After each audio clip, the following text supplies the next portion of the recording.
계시록 11장 2절입니다. 11장 2절입니다.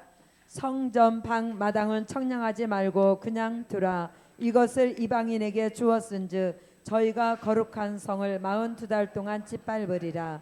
아멘. 아멘. 자, 그러면 오전에 성전 밖 마당은 청량하지 말고 그냥 두라. 여기까지 했습니다. 자, 그럼 이제 이어서 이것을 이방인에게 주었은즉 하면서 이제 이것을 이라는 말씀이 나옵니다. 자, 계시록 11장 2절에서 이것을 이방인에게 내어 주어 거룩한 성을 42달 동안 짓밟으리라 이렇게 말씀하셨는데, 그럼 여기서 이것을 이라는 것은 무엇을 뜻합니까? 이것을 청량받지 못한 자를 가리키는 것입니다.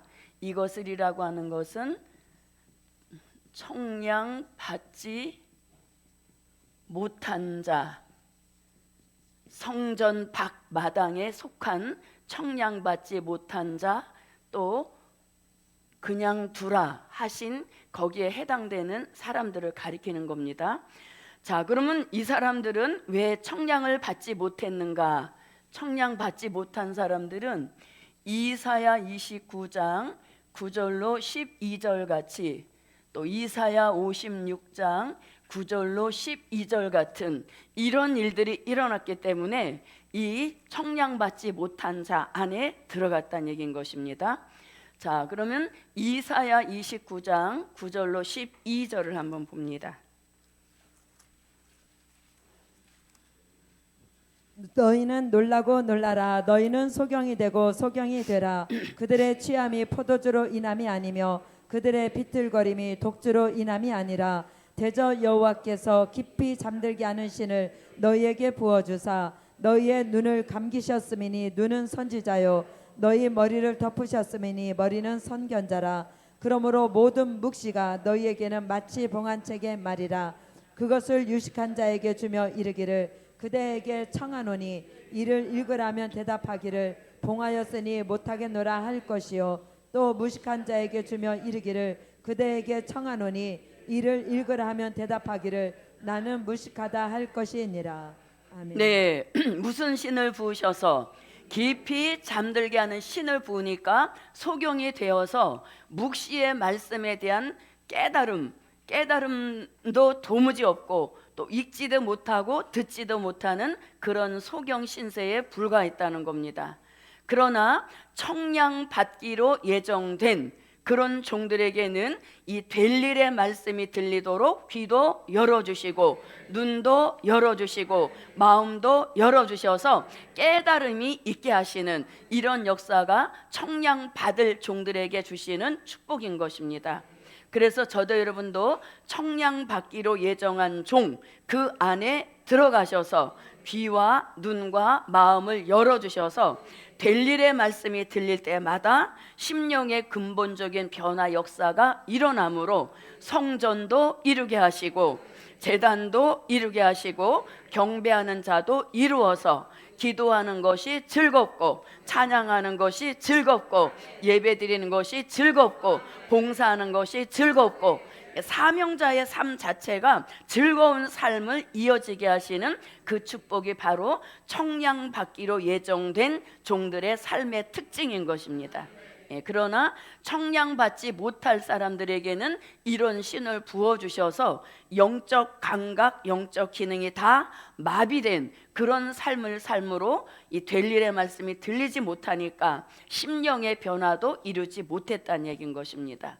자, 그 다음에 또 이러한 역사도 있으므로 청량받지 못할 자로 가게 하시는 겁니다.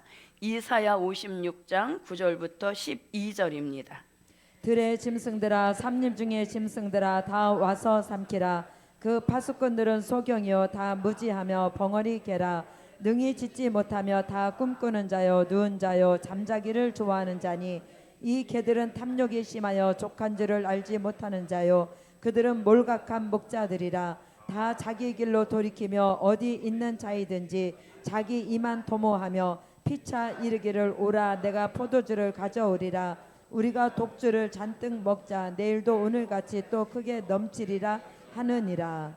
아멘. 네, 자, 여기 이 말씀은 파수꾼 같이 이 시대에 세우신 종들을 가리키는 겁니다. 그런데 몰각한 목자가 되어버렸다는 겁니다. 그건 왜냐하면 포도주 같고 독주 같은 세상 연락 즐거움에 너무 도취되어 있으므로 몰각해 줄 수밖에 없는 것이고, 벙어리 또 짖지 못하는 개, 이런 파수꾼으로 전락이 됐다는 것입니다. 그래서 이것은 깨닫지 청량받지 못할 사람들에게 일어나는 역사들인 것입니다. 저도 여러분도 포도주 같고 독주 같은 세상 연락 즐거움에 너무 도취되어 있다 보면 결국은 우리도 어디로 갈 가능성, 청량받지 못할 이쪽으로 갈 확률들이 늘어나는 것입니다. 그래서 저와 여러분에게는 열어주신 영적 감각, 열어주신 영적 기능, 이런 것들을 마음껏 활용하여서 될 일의 말씀에 깨닫는 그 차원이 매일같이 향상되어지고, 또 그 역사를 통해서 말씀이 더 밝아지게 하시는 이런 역사를 받아 저도 여러분도 심령의 근본적 변화를 이루는 그 역사와 축복이 11장 1절 같은 그 역사로 함께 하시기를 바랍니다. 자, 그럼 이제 2절에서 성전 밖 마당은 청량하지 말고 그냥 두라. 이것을 이방인에게 주었은즉, 청량받지 못한 걸로 끝나는 게 아닙니다. 넌 청량받지 못했구나, 이걸로 그냥 끝나는 것이 아니라 청량받지 못한 사람들에게는 이런 조치가 취해질 것이다 하고 말씀하시는 겁니다. 그러면 어떤 일들이 청량받지 못한 사람들에게 닥쳐오게 되는가? 자, 청량하지 말고 그냥 두라. 이것을 청량받지 못한 자들을 이방인에게 주었은즉, 이렇게 말합니다. 청량받지 못한 사람들을 누구에게 내어준다? 네, 이방인에게 내어준다는 겁니다. 자, 이방인에게 내어주어 저희가 거룩한 성을 42달 동안 짓밟으리라. 네, 이렇게 말씀하신 겁니다. 네, 청량받지 못한 걸로 그냥 끝나는 것이 아니라 그 청량받지 못한 사람들을 이방인에게 내어준다는 겁니다. 그러므로 이방인들이 거룩한 성을 42달 동안 짓밟는 이런 일들이 청량받지 못한 사람들에게 일어날 일들이란 얘기인 것입니다. 자, 그러면 다시 성경을 보면, 자, 이것을 이방인에게 주었은즉 저희가 거룩한 성을 42달 동안 짓밟는다 그랬습니다.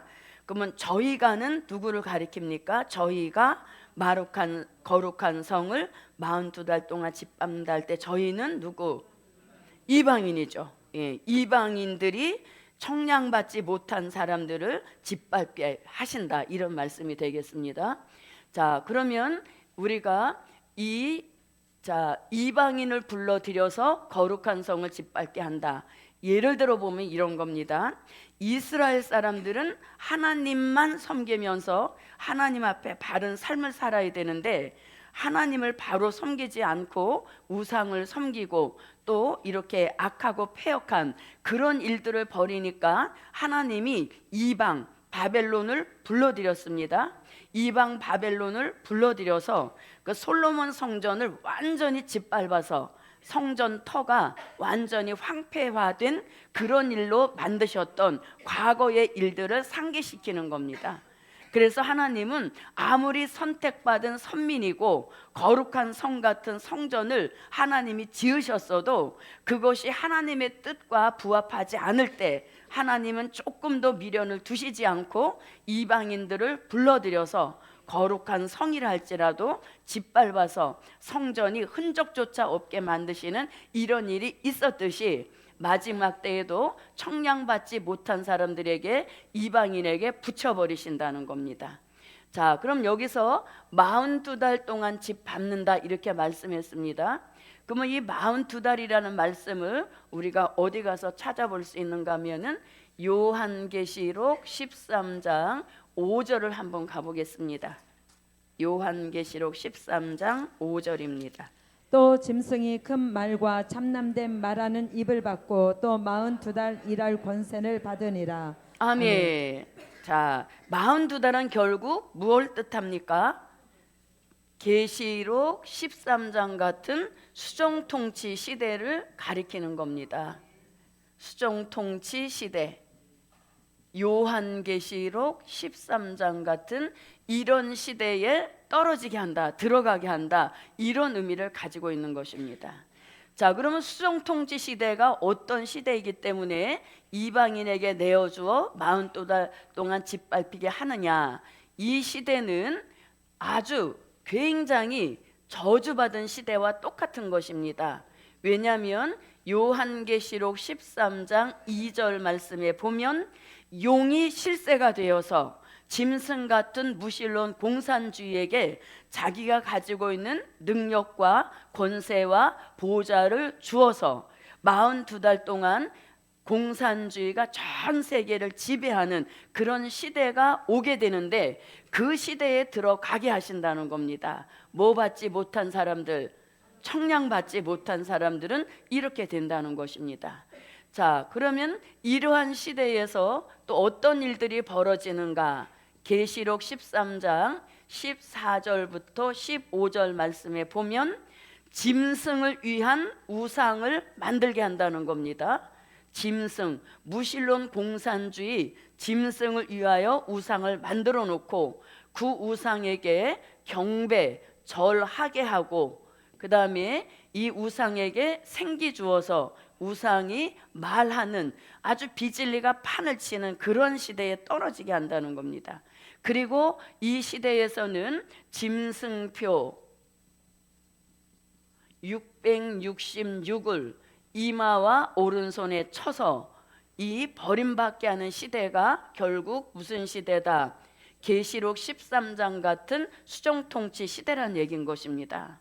그러니까 청량받지 못한 걸로 그냥 끝나는 것이 아니라 무시무시한 시대가 오는데 그 시대에 들어갈 수밖에 없는 이런 상황이 앞으로 오게 된다는 것입니다.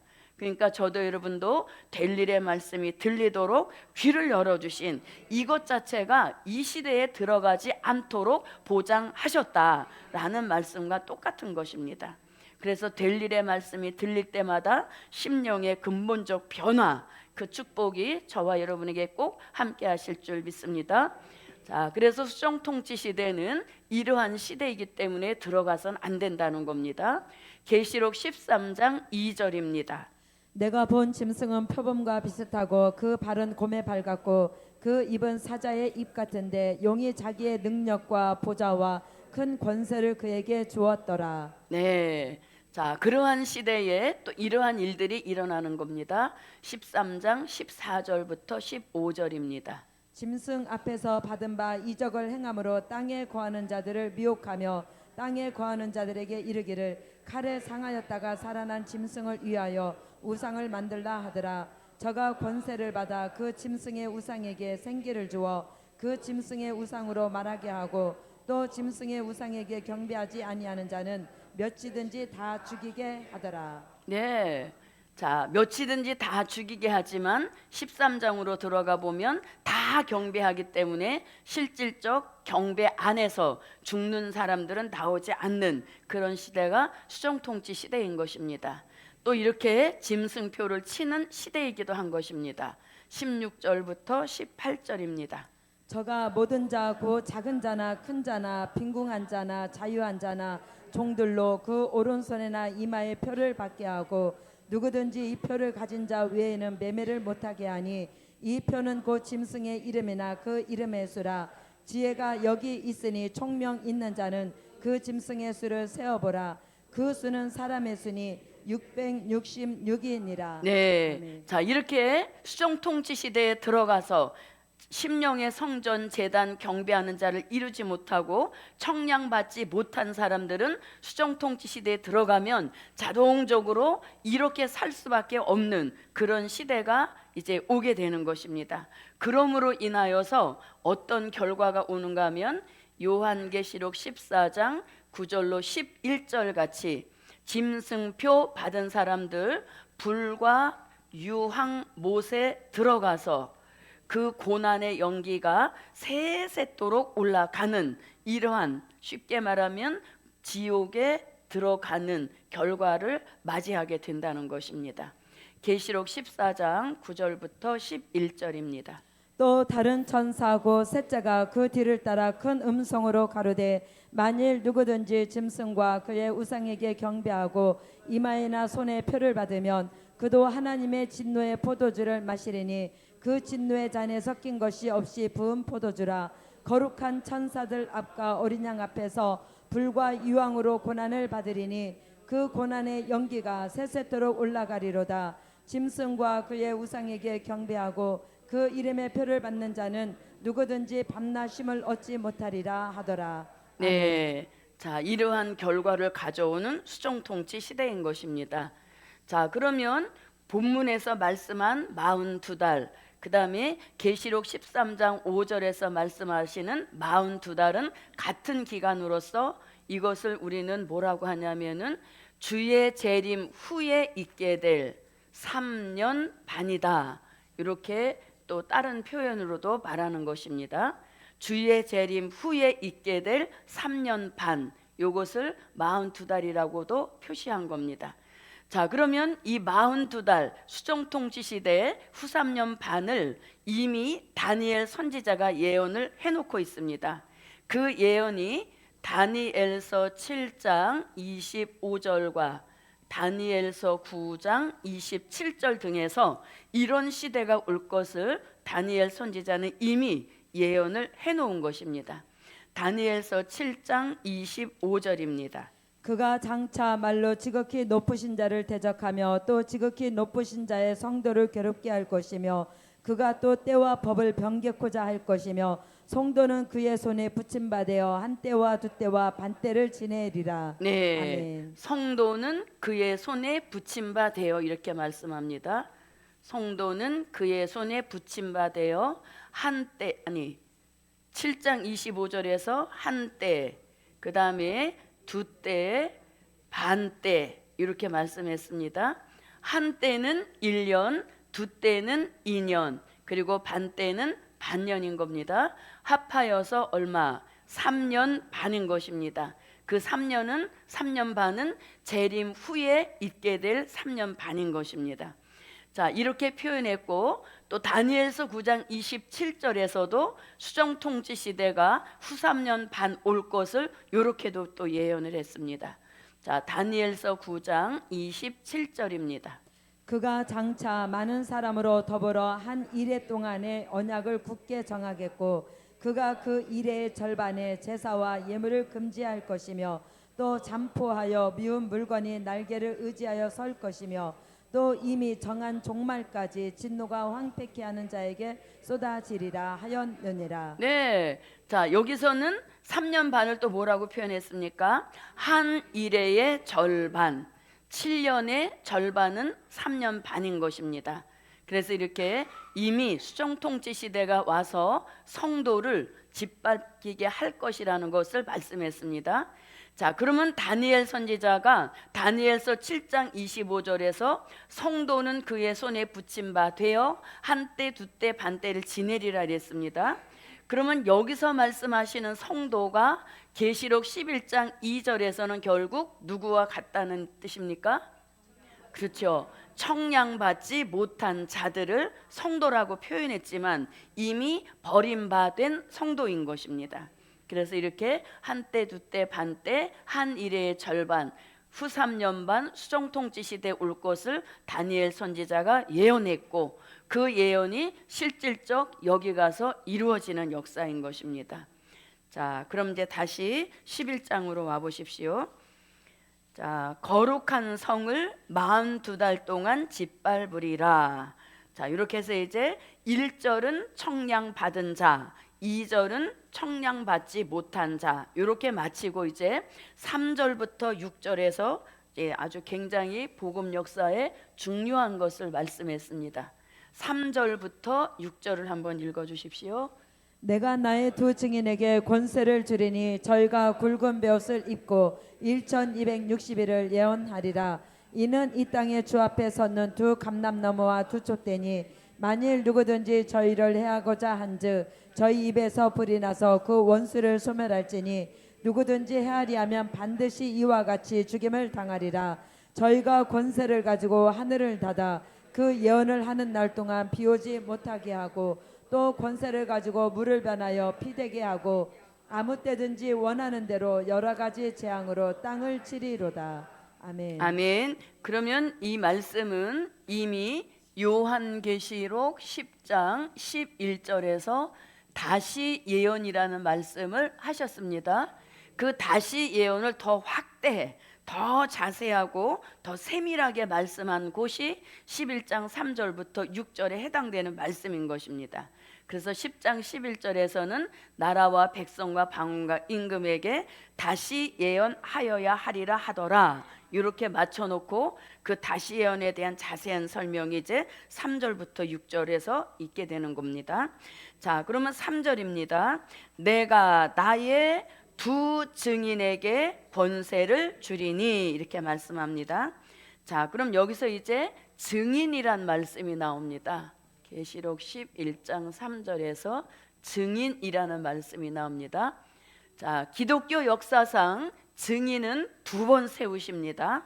두 번 세우시는데, 자, 초림의 주를 증거하는 증인으로 세우셔서 쓰셨던 시대가 있었습니다.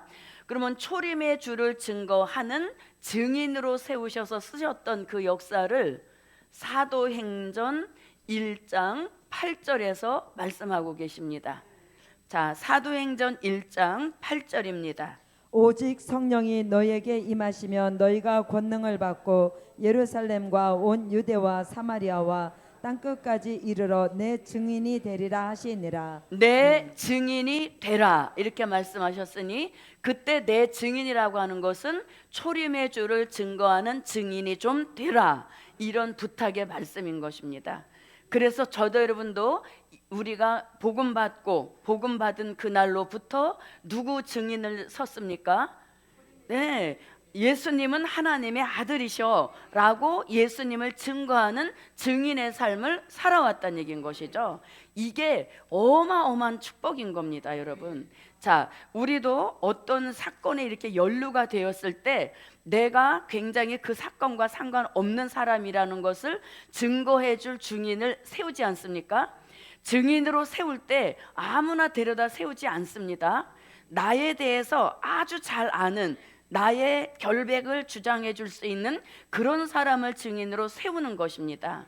그런데 초림의 주님도 나를 좀 증거, 이런 내가 하나님의 아들이고 나는 그 귀신의 왕 이런 게 아니다 하는 걸 좀 증거해 주는 증인이 돼달라라는 부탁을 저와 여러분에게 해주셨다는 얘기인 거죠. 이게 얼마나 큰 축복인지 모릅니다, 여러분. 네. 그래서 네가 나의 증인이 좀 돼줄래?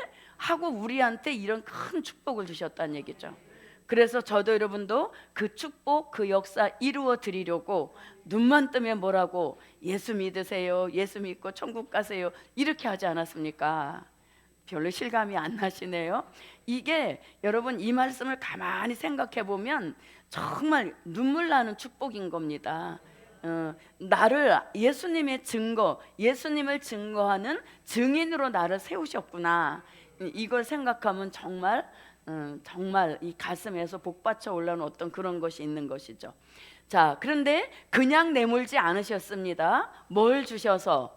권능을 주셔서, 네, 증인 설 만한 힘을 실어 주셨는데 그 힘을 본문에서는 권능이다, 이렇게 말씀하신 겁니다. 그럼 이 권능에는 뭐냐 하면은 각종 은사를 뜻하는 것입니다.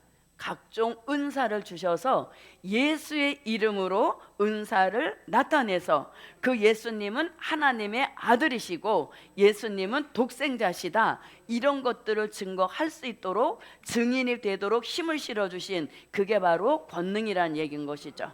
2000년 동안 이런 삶을 살아온 것입니다. 그래서 저도 여러분도 초림의 주를 증거하는 증인의 삶을 충실하게 살았다 인정하시고 오늘 다시 재림의 주를 증거하는 증인으로 또 한 번 세워주시는 겁니다. 할렐루야. 예, 여기서 할렐루야가 힘차게 나와야 됩니다. 할렐루야. 예, 이게 저는 이게 표현이 안 돼서 그런 건데 이게 어마어마한 겁니다. 예. 자, 보십시오. 이제 재림의 주가 다시 오신다는 걸 우리가 이제 증거하는 재림의 주에 대한 증인을 서는 겁니다. 그럴 때 우리가 내가 재림의 주에 대한 증거를 바로 할 증인이 되려면 재림의 주님에 대한 지식을 내가 많이 알고 있어야 되겠죠.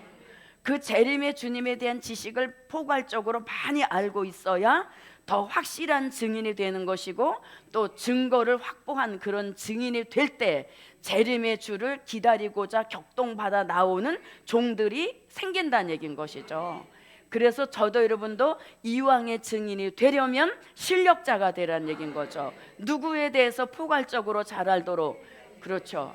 예, 다시오마 약속하신 그 재림의 주님에 대해서 내가 1등 증인이 될 수 있도록. 예, 그래서 증인도 1등급, 2등급 이 사람 세우다 안 되면 또 세우는 겁니다.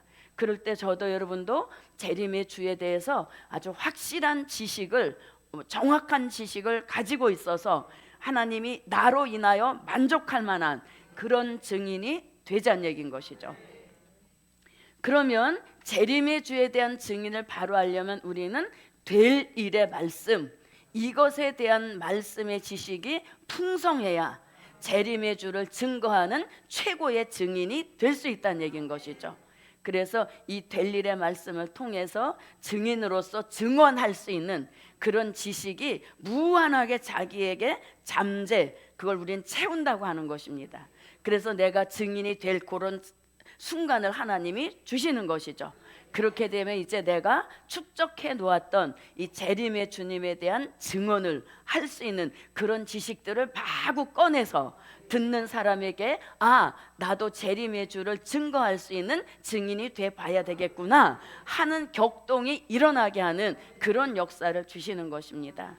그래서 여러분도 한번 이렇게 말씀 잡고 기도해 보십시오. 야, 나같이 무능하고 나같이 미약한 이런 사람을 증인으로 세우셨다? 이렇게 생각하면 눈물이 폭포수와 같이 쏟아지는 것이죠. 네. 그래서 증인. 자, 그럼 여기서는 요한계시록 11장 3절로 6절에서 이들에게는 권능 정도가 아니라 뭘 주셨다? 권세를 주신 것입니다. 권세. 이 권세는 권능보다 훨등 아주 그 압도적인 위층에 있는 역사인 것입니다. 그래서 우리는 요거를 복음적으로 두 증인의 권세 이렇게 하는 것입니다. 그럼 이 두 증인의 권세에 대해서는 계시록 11장 5절로 6절 말씀에서 이 권세가 어떤 것이라는 것을 나타내는데 요 말씀을 잘 읽어보면 초인간적이고 초인간적인 권세요. 그 다음에 초자연적인 역사를 일으키는 그 권세가 이 다시 예언하러 나가는 종들에게 주시는 두 증인의 권세란 이야기인 것입니다. 받을 만한 권세이므로 아멘. 네, 이 정도의 권세가 나가야 세계 사람을 어떻게 회개시켜서 구원에 이르게 할 수 있는 그런 역사가 일어난다는 얘기인 것이죠. 그래서 이렇게 증인은 시대적으로 볼 때 초림의 주를 증거하는 증인으로 2000년을 달려오게 하셨고, 이제는 시대적으로 볼 때 다시오마 약속하신 재림의 주를 증거하는 증인을 필요로 하는 것입니다. 그 필요로 하는 역사에 저와 여러분을 부르셔서 마음껏 재림의 주를 확실하게 증거할 수 있는 증인의 축복이 함께 하시기를 바랍니다. 그들에게는 이런 권세를 주시는데 이것은 두 증인의 권세라고 하는 것입니다. 자, 그러면 계시록 11장 5절로 6절을 한번 보겠습니다. 만일 누구든지 저희를 해하고자 한즉 저희 입에서 불이 나서 그 원수를 소멸할지니 누구든지 해하리 하면 반드시 이와 같이 죽임을 당하리라. 저희가 권세를 가지고 하늘을 닫아 그 예언을 하는 날 동안 비오지 못하게 하고 또 권세를 가지고 물을 변하여 피되게 하고 아무 때든지 원하는 대로 여러 가지 재앙으로 땅을 치리로다. 아멘. 자, 읽어보니까 정말 초인간적이고 초자연적인 역사 있는 권세, 그 권세가 재림의 주를 증거할 증인들에게 주시는 두 증인의 권세다. 아멘. 자, 그러면 이제 복음 받은 종들에게 무슨 권세 주신다? 예, 두 증인의 권세를 주셔서 이제 다시 예언하게 하시는 축복인 것입니다.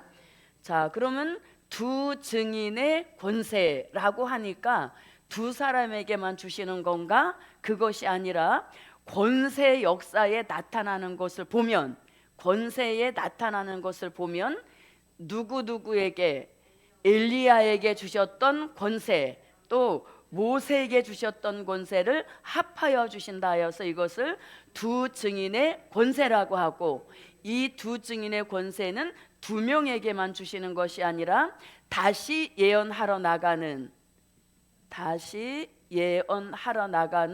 모든 종들에게 다 주시는 권세 역사인 것입니다. 그 종들은 결국 계시록 7장 1절로 4절 같이 하나님의 입맞은 종 14만 4천 모두에게 다 똑같이 주시는 권세를 두 증인의 권세라고 하는 것입니다. 누구에게만 주시는 것이 아니라, 두 사람에게만 주시는 것이 아니라, 다시 예언하러 나가는 14만 4천 모두에게 다 주시는 권세 축복인 것입니다. 자, 그러면 이제 요 두 증인의 권세를 아까 어디서 읽어봤습니까? 5절로 6절에서 읽어봤습니다. 자, 5절. 만일 누구든지 저희를 해하고자 한즉 저희 입에서 불이 나서 그랬죠. 그러면 만일 누구든지 저희를 해하고자 한다 할 때 저희는 누구? 다시 예언하는 종들을 가리키는 것이죠. 다시 예언하는 종들을 해하고자 한즉 저희 입에서, 다시 예언하는 종 입에서 뭐가 나서? 불이 나서, 이렇게 말합니다. 입에서 뭐가 나가서? 불이 나서 그 원수를 뭐 할 수도 있다? 소멸할 수도 있다는 겁니다. 그러니까 원수를 소멸하는 것입니다. 복음 역사를 회방 놓고 복음 역사를 방해 놓는 원수 대적에게만 나가는 불의 역사인 겁니다. 자기 사적인 감정이 아닌 겁니다. 그래서 원수를 뭐 할 수도 있다? 소멸시킬 수도 있는, 불살라 죽일 수도 있는 그런 권세가 두 증인의 권세인 것입니다. 자, 그러면 입에서 불이 나가는 역사, 이것은 우리가 성경적으로 볼 때 이것은 엘리야적인 권세 역사인 것입니다. 엘리야적인 권세 역사. 왜요? 엘리야가 한 번의 기도로 불을 내려서 그 자기 자신의 제단을 다 살라서 하나님께 상달되는 제사를 드렸던 그 역사인 것입니다. 엘리야는 하늘로 불을 내리는 어떤 시간적인 조금 그거 있었지만, 이제는 택함 입은 종들은 입에서 바로 불이 나서 원수를 소멸하게 하시는 이런 아주 강력한 권세가 두 증인의 권세인 것입니다. 자, 그 다음에 이제 보십시오. 자, 원수를 소멸할지니 누구든지 해하려 하면 반드시 이와 같이 못 당한다, 죽임을 당한다는 겁니다. 그러니까 어마어마한 권세를 주신 겁니다. 자, 이렇게 어마어마한 권세를 주셨어도 이 권세를 사적인 일로 사용하지 않게 하시는 겁니다. 왜 않게 하시냐면 이미 계시록 11장 1절에서 뭘 받았습니까? 네, 심령의 성전과 제단과 경배하는 자를 이루어서 예수 그리스도의 형상을 이룬 종이 되었기 때문에 사사로운 감정에 사용할 그런 차원은 벗어났다는 이야기인 것이죠. 그래서 그런 권세를 주셔도 이렇게 뭐 이런 일로 잘못 오용하지 않게 하신다는 얘기인 겁니다. 자, 그 다음에 6절. 저희가 권세를 가지고, 저희가 할 때는 다시 예언하는 종들이 권세, 무슨 권세? 두 증인의 권세를 가지고 하늘을 닫아 그 예언을 하는 날 동안만 쓰여지는 권세가 무슨 권세다? 두 증인의 권세입니다. 그래서 두 증인의 권세는 요게 딱 한정되어 있는 겁니다. 언제만 쓸 수 있다? 네, 다시 예언하는 1260일 동안만 쓰여지는 권세라는 겁니다. 지금도 나갈 수 없는 것이고 또 그 후에도 나갈 수 없고 딱 다시 예언하는 그 기간 동안에만 나가는 권세다. 예, 이렇게 말씀하고 있는 겁니다. 자, 그 다음에 하늘을 닫아 그 예언을 하는 날 동안 비 오지 못하게 한다. 이렇게 말했습니다. 하늘을 닫아서 뭐 오지 못하게 한다. 네, 비 오지 못하게 한다. 자, 이것도 누구적인 역사? 네, 엘리야가 가물었을 때 기도함으로 인하여서 비를 내린 이런 역사가 있었습니다. 그래서 요 두 가지는 엘리야적인 권세 역사를 주신다는 겁니다. 자, 그 다음에 이제 또 보십시오. 물을 변하여 못되게 한다, 피되게 한다 이렇게 말씀합니다. 물을 변하여 피되게 한다. 그 다음에 또 뭐라고 하냐면 아무 때든지 원하는 대로 여러 가지 재앙으로 땅을 친다 이렇게 말씀하십니다. 여러 가지 재앙, 그러니까 본인이 부르고 싶은 재앙은 다 부를 수 있는 그런 권세가 두 증인의 권세인 것입니다. 여러 가지 재앙으로 땅을 치리로다 이렇게 말씀합니다. 자, 물이 변하여 피되게 했던 것은 모세적인 역사입니다. 그리고 출애굽 역사를 방해했을 때 애굽 나라에 10가지 재앙을 내려서 출애굽의 길을 열게 했던 그런 역사입니다. 그러나 이번에는 재앙의 가지수를 두지 않고, 재앙의 가지수의 제한을 두지 않고 여러 가지 재앙, 무엇이든지 원하여 부르기만 하면 부른 대로 재앙이 내리게 하는 이런 권세인 겁니다. 막강한 권세인 겁니다. 이거는. 예, 그래서 이것은 모세적인 역사인 것입니다.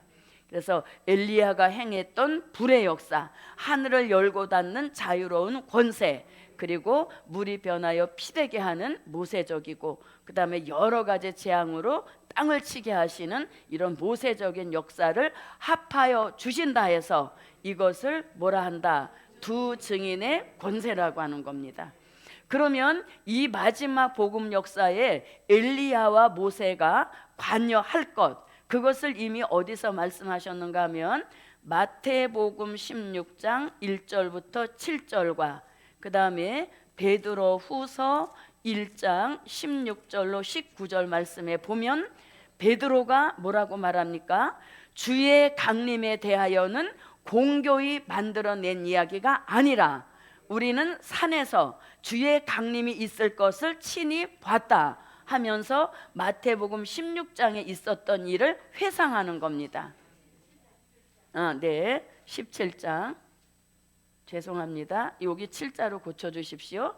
자, 여기 내용에 보면은 예수님하고 누가 올라갔어요? 베드로, 야고보, 요한 이렇게 올라갔습니다.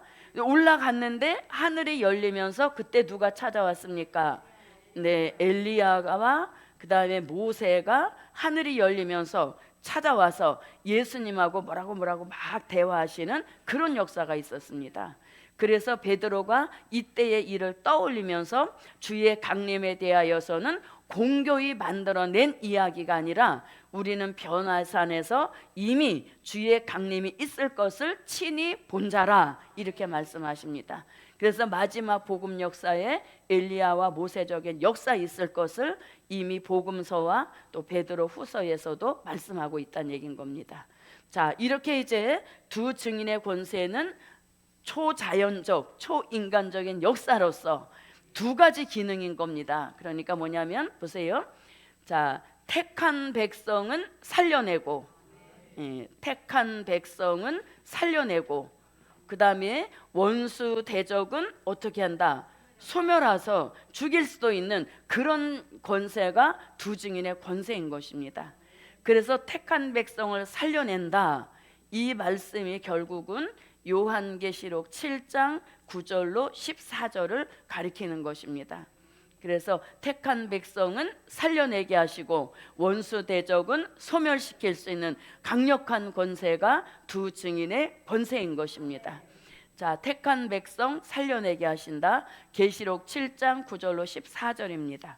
이 일 후에 내가 보니 각 나라와 족속과 백성과 방언에서 아무라도 능히 셀 수 없는 큰 무리가 흰옷을 입고 손에 종려가지를 들고 보좌 앞과 어린 양 앞에 서서 큰 소리로 외쳐 가로되 구원하심이 보좌에 앉으신 우리 하나님과 어린 양에게 있도다 하니 모든 천사가 보좌와 장로들과 내 생물의 주위에 섰다가 보좌 앞에 엎드려 얼굴을 대고 하나님께 경배하여 가로되 아멘. 찬송과 영광과 지혜와 감사와 존귀와 능력과 힘이 우리 하나님께 세세토록 있을지로다. 아멘 하더라.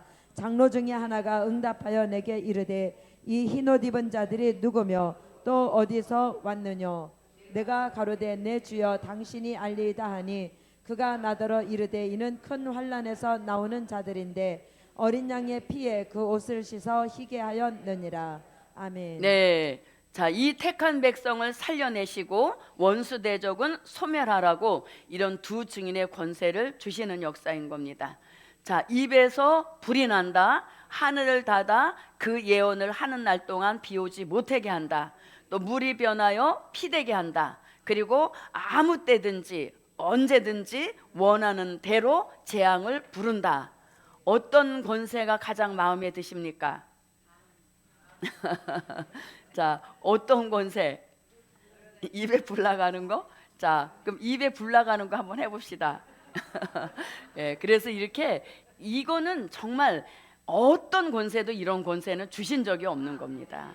그래서 마지막에 이런 어마어마한 권세가 나가게 하시려고 이 11장 1절에서 이미 심령에 대한 완전 변화를 이루신 것입니다.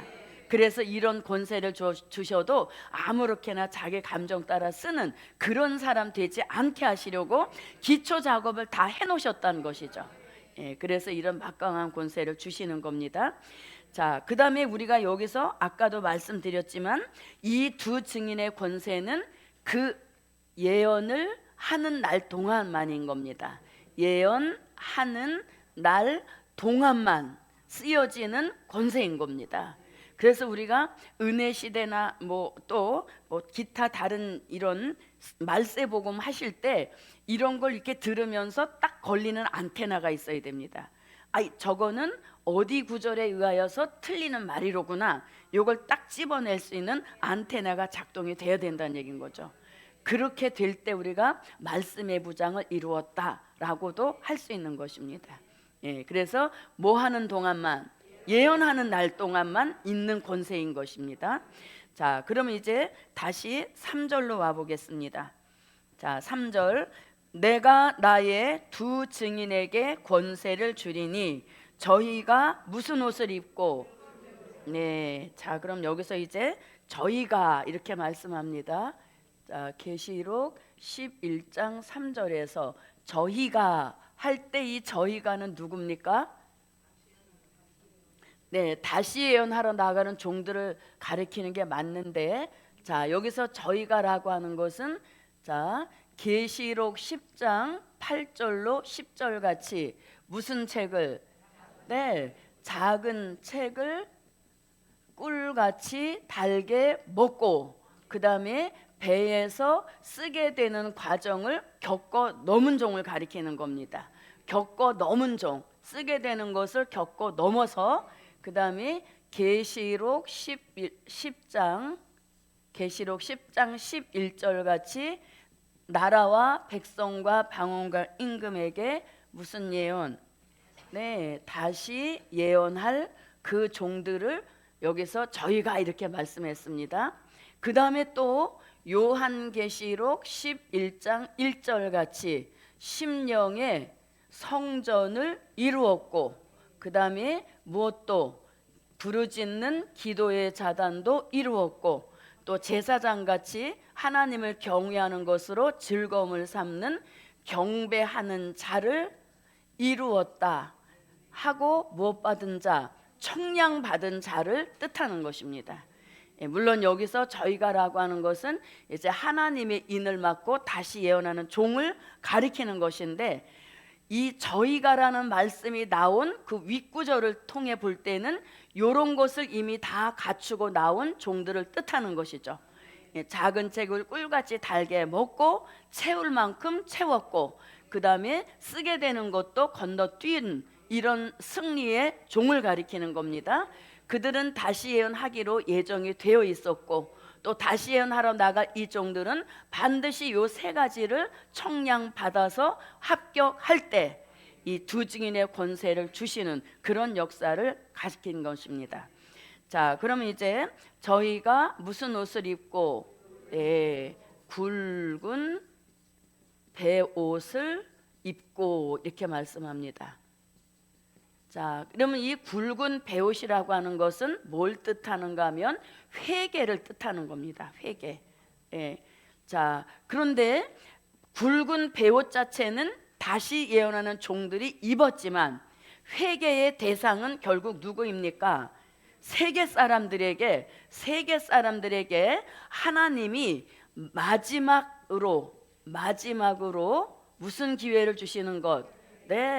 회개할 수 있는 기회를 주시는 겁니다. 그래서 하나님은 이제 그냥 딱 끝내시는 것이 아니라 마지막으로 전 세계 사람들에게 회개할 수 있는 기회를 주어 보시는데, 그게 곧 다시 예언이란 얘기인 것이죠. 그래서 그 회개의 뜻으로다가 굵은 베옷을 입고 나왔다 이렇게 말씀하는 겁니다. 그래서 요한계시록 2장 21절 이거 한번 찾아보겠습니다. 자, 계시록 2장 21절 여기 무슨 말씀이 나오냐면 회개할 뭘 주셨다? 기회.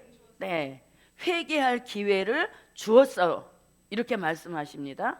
그래서 전 세계 사람들에게 마지막으로 회개할 수 있는 기회를 주셨으니 그것을 굵은 베옷을 입고 다시 예언한다 이렇게 말씀하는 겁니다. 자, 전 세계 사람들에게 마지막으로 회개할 기회를 주는데, 요 회개할 기회를 잡은 이런 사람들이 결국 누구냐? 계시록 7장 9절로 14절에 흰옷 입은 무리들만 이 회개할 기회를 잡았다는 얘기인 것이죠. 그럼 이들이 회개했다는 그 내용은 14절에 보면 우리가 조금 전에 읽었습니다. 어린 양의 피에 옷을 씻어 희게 했다. 그것이 못했다는 뜻, 회개한 그 역사를 받았다는 의미인 것입니다. 그래서 어느 시대건 뭐가 가장 중요해? 회개가 중요한 것입니다. 그래서 회개는 곧 부흥과 직접 연관성이 있는 겁니다. 내가 회개하면 내 심령에 부흥이 오는 것이고, 우리 가정이 회개하면 가정에 부흥이 오는 것이고, 우리 교회가 회개하면 우리 교회가 부흥되는 역사입니다. 그래서 부흥과 회개와 부흥은 같이 간다는 얘기인 것이죠. 내가 회개하지 않으면 심령이 황폐해져서 심령의 부흥이 일어나지 못한다는 얘기인 것입니다.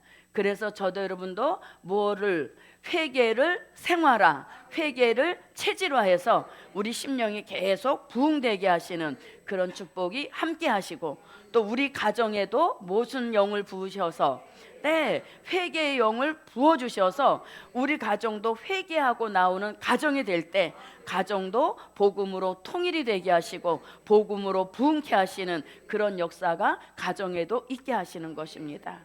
그래서 회개는 아무리 해도 지나치지 않은 것이고, 회개는 반드시 성령의 감동으로만 가능한 것이 회개인 것입니다.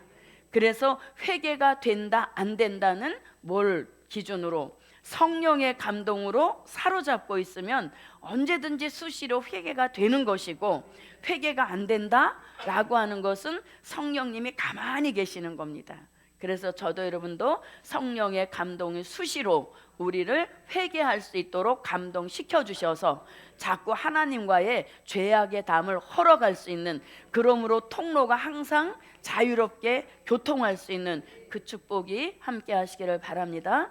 자, 그럼 이제 요 베옷에 대해서, 자, 베옷, 자, 요엘서 1장 13절로 14절에서 종된 자가 굵은 베옷을 입고 시온의 성회에서 회개하는 역사 있음을 알려주고 있습니다. 또 요나서 3장 1절부터 7절 말씀에 보면 니느웨 성이 심판받게 되었는데 회개를 외치니까 이 니느웨 성에 뭐가 왔습니까? 회개를 외치니까 왕도 조복을 벗고 베옷을 입고 또 방백도 백성도 짐승까지도 다 굵은 베옷을 입고 회개함으로 니느웨 성을 하나님이 긍휼히 여기시고 심판하지 않으신 이런 역사가 있었습니다. 그래서 온전한 회개는 심판이라도 면하게 하신다. 이거를 니느웨 성 회개를 통하여서 요나를 통해 기록하게 하신 역사인 것입니다. 그래서 저도 여러분도 회개를 외치기 전에 내가 먼저 회개하고 외칠 때 또 회개의 역사가 일어나게 하시는 이런 역사가 이게 연쇄적으로 일어나게 하시는 영의 작용인 것입니다. 자, 다시 와 봅니다. 자, 굵은 베옷을 입고 얼마 동안 자, 내가 나의 두 증인에게 권세를 주리니 저희가 굵은 베옷을 입고 얼마 동안 1260일 동안 못한다 예언하리라 이렇게 말씀합니다. 자, 그럼 여기서 1260일 동안 60일 동안 무엇한다 예언하여야 하리라 하더라 이렇게 말씀했습니다. 자, 그러면 1260일 요거는 무슨 기간? 다시 예언하는 기간인 것입니다. 그래서 다시 예언도 딱 기간이 있어서 그 이전도 그 이후도 나가지 않는 역사인 겁니다. 그러면 다시 예언하는 기간인데 요거를 다른 표현으로 말하면 전 3년 반이라고 하는 것입니다. 그래서 전 3년 반은 참 선지자가 나와서 택한 백성을 살려내는 그 기간이 전 3년 반인 것입니다. 그 다음에 또 무슨 뭣도 있습니까? 후 3년 반입니다. 이 후 3년 반은 거짓 선지자가 나와서 사람들을 미혹하여서 결국 짐승의 표를 받게 함으로 많은 사람들을 불못에 들어가게 하는 이런 기간이란 얘기인 것이죠. 그래서 사도 요한은 보십시오. 자, 전 3년 반에 대한 것은 11장 3절에서 말씀했다면 후 3년 반에 대한 말씀은 몇 절에서 했습니까? 후 3년 반에 대한 말씀은 몇 절에서 했습니까? 2절에서 했죠. 자, 2절로 와봅니다. 성전 밖 마당은 청량하지 말고 그냥 두라. 이것을 이방인에게 주었은즉 저희가 거룩한 성을 42달 동안 짓밟으리라 그랬죠. 그래서 사도 요한은 11장 3절에서는 참 선지자가 다시 예언해서 택한 백성을 살려내는 기간이라면 후 3년 반은 계시록 11장 2절에서 말씀했습니다. 그래서 이 후 3년 반은 거짓 선지자의 활동으로 짐승 표를 받게 하고 짐승에게 경배하게 하는 이런 일들을 통해서 많은 사람을 불못에 들어가게 하는 이런 기간인 겁니다. 그래서 사도 요한은 전 3년 반, 후 3년 반에 대해서 다 증거한 그 역사가 11장 2절과 3절에서 이렇게 요약 설명한 겁니다.